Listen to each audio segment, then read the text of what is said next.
Hello everyone, मैं इंद्र चौहान। आज हम देखने वाले हैं क्लास 10th मैथ्स का चैप्टर अरिथमेटिक प्रोग्रेशन, जिसको हम एपी के नाम से भी जानते हैं।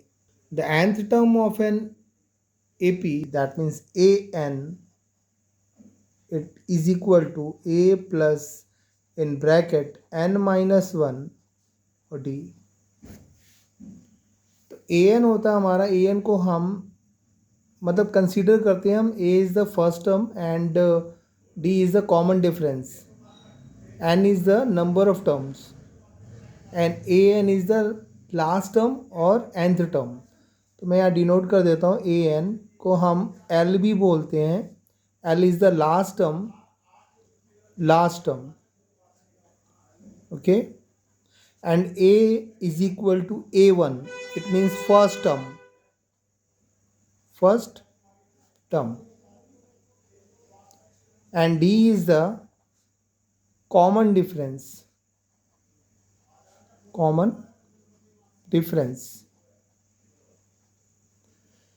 तो एपी कब होगा? जब आपको जैसे कुछ भी दिया हुआ सक्सेसिव में दिया है, जैसे सपोज सक्सेसिव टर्म का ही फार्मूला है हमारा, a n is equal to A plus in bracket N minus one. जैसे मैं बोलूँ आपको 1 3 5 7 9 11, तो ये सक्सेसिव टर्म्स हो गई हमारी। तो इसका कॉमन डिफरेंस अगर आप देखेंगे तो 2 आएगा, 3 माइनस वन। तो डी कैसे निकालते हैं हम? कॉमन डिफरेंस निकालते हैं हम a2 minus second term minus first term, that means a2 minus a1। Okay, तो ये हमारा nth टर्म का फार्मूला है, ये मेन है हमारा। A n is equal to A plus in bracket a n minus one और d. And next one is sum up to n terms. अब मान लो जैसे n टर्म्स का मतलब होता है कितनी टर्म्स हैं उस एपी के अंदर।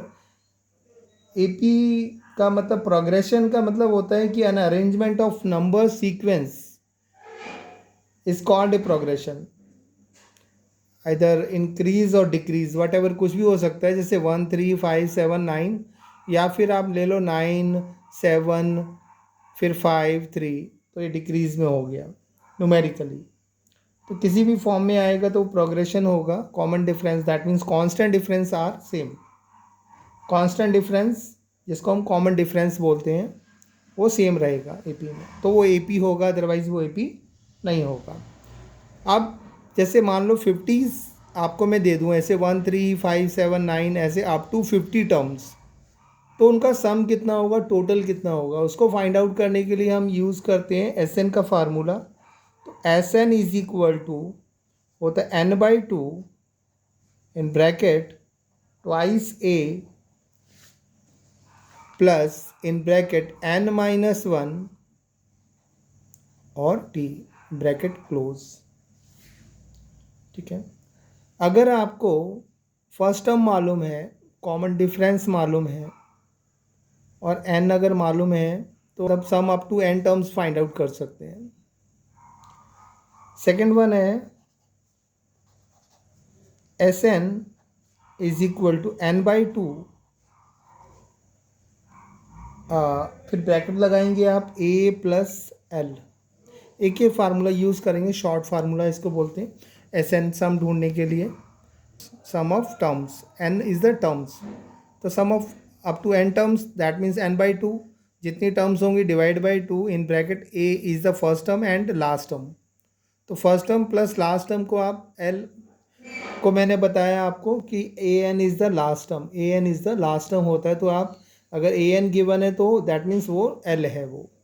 तो ये फार्मूला भी लगा के आप इसको यूज़ कर सकते हैं। ये है आपका। अब एक क्वेश्चन आ जाता है कि nth term before the last term, तो मैं यहाँ पर लिख देता हूँ, अगर आपको निकालना है nth टर्म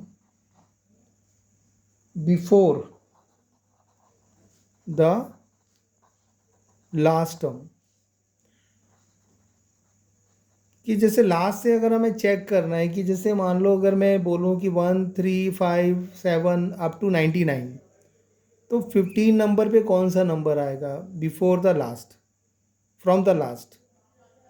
तो उसको चेक करने के लिए हम फार्मूला यूज़ करेंगे L minus in bracket n-1, n जो जितना भी बोला है कि 20 नंबर्स कौन सा होगा या 15 नंबर कौन सा होगा, तो n की जगह पे वो रखेंगे -1 एंड कॉमन डिफरेंस को मल्टीप्लाई कर देंगे तो आपका आंसर आ जाएगा।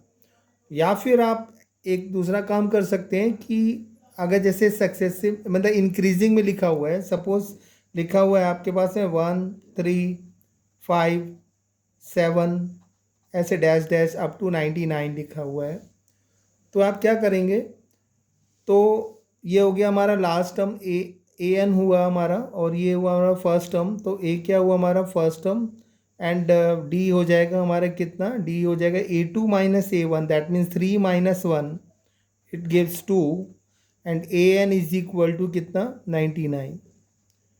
तो या तो ऐसा लिख रखेंगे इसको, और लास्ट से देखना है तो इसको रिवर्स कर देंगे आप, तो फिर आप लिखेंगे कॉमन डिफरेंस कितना आ रहा है, कॉमन डिफरेंस 2 आ रहा है, तो आप लिखेंगे इस टर्म्स को कैसा 99, फिर कॉमा लगाएंगे, 2 डिफरेंस कर दो 97, फिर 2 डिफरेंस कर दो इसमें से 95, and dash dash dash up to 1। तो इंक्रीजिंग में लिखा पहले, फिर ये डिक्रीजिंग में लिख दो फ्रॉम, फिर ये आप इस तरह से भी फाइंड आउट कर पाएंगे। तो दोनों ही मेथड से आपका आंसर राइट आएगा, चाहे आप इस फार्मूले को यूज़ करें, चाहे आप इस फार्मूले को यूज़ करें, इंक्रीजिंग ऑर्डर और डिक्रीजिंग ऑर्डर में। आई होप ये फार्मूलेज आपको हेल्प करेंगे एग्ज़ाम में। Thanks, thank you, thanks for watching, thank you.